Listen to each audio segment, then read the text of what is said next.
अस्सलाम वालेकुम दोस्तों, ड्रामा सीरियल हवेली में छा थींदो तव्हांखे सॼी कहाणी इन नंढड़ी वीडियो में ॾींदासीं। वीडियो खे आख़िर ताईं ॾिसंदा। मुंहिंजे यूट्यूब चैनल ज़मीर जमाल खे लाज़मी सब्सक्राइब कंदा जीअं सॼो नओं हर ईंदड़ वीडियो ॿाहिरि ते सभ खां पहिरियां पहुचींदी रहे। ऐं दोस्तों तव्हां बि नवां अपडेट ॾिसंदा रहो। दोस्तों तव्हांजो टाइम वेस्ट कोन था करूं, हलूं था पंहिंजी कहाणी जी तरफ़। दोस्तों शोमेला पंहिंजी माउ खे चवनि थो जेतिरो मारणो थी मार, मूं पंहिंजी हक़ कई आहे ऐं मूं निकाह कई आहे। शोमेला जी मां शोमेला खे चवंदो त तो कंहिंखां पुछियो न आहे ऐं चोरी चोरी में निकाह करे छॾी। इहो तुंहिंजो निकाह कॾहिं बि थी नथो सघे।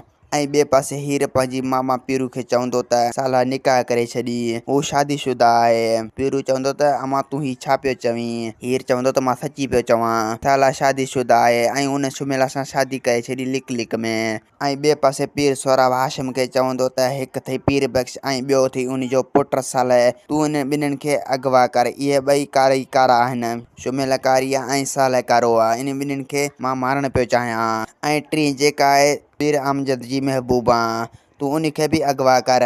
हाशिम चवंदो त मां ईअं कॾहिं बि नथो करे सघां। अगरि मां उन्हनि खे अगवा कयो त पोइ मुंहिंजो जीअण हराम थी वेंदो। ऐं पोइ सोराब इहा सोचींदो त मां पहिरियां कारे खे हथु करे उन खे मारियां, यानी कारी घर में आहे, पोइ उन खे मारण में देरि न थींदो। ऐं ॿिए पासे पीर अमजद घणो परेशान थींदो। शोमेला ऐं मुंहिंजी भाॼी मुंहिंजी लॼ विञाए छॾी ऐं मुंहिंजे भाउ जी बि लॼ विञाए छॾी। उन्हनि अदा जे मरण खां पोइ उन्हनि अहिड़ा क़दम खयां जो हाणे कंध जहिड़ा खणण जे लाइ हलणा बि न आहियूं। हाणे रुॻो पाण खे ॾिसणो इहो आहे त पीर सोराब शोमेला खे करे छा थो।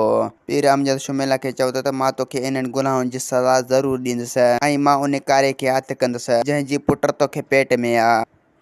ॾिसां त हू चोरी चोरी में निकाह कीअं था कनि, रुॻो उनजो मां ॾस पतो हथु कयां पोइ ॾिसां त। ऐं ॿिए पासे गोरी घणी परेशान थींदी त मां हवेली छॾे हिते आयुसि हीर ऐं साले जी शादी करण लाइ, पर साले शादी करे छॾियो। दोस्तों असांखे ॾींदा हाणे इजाज़त, वरी तव्हां सां मिलंदासीं ईंदड़ वीडियो में। ख़ुदा हाफ़िज़।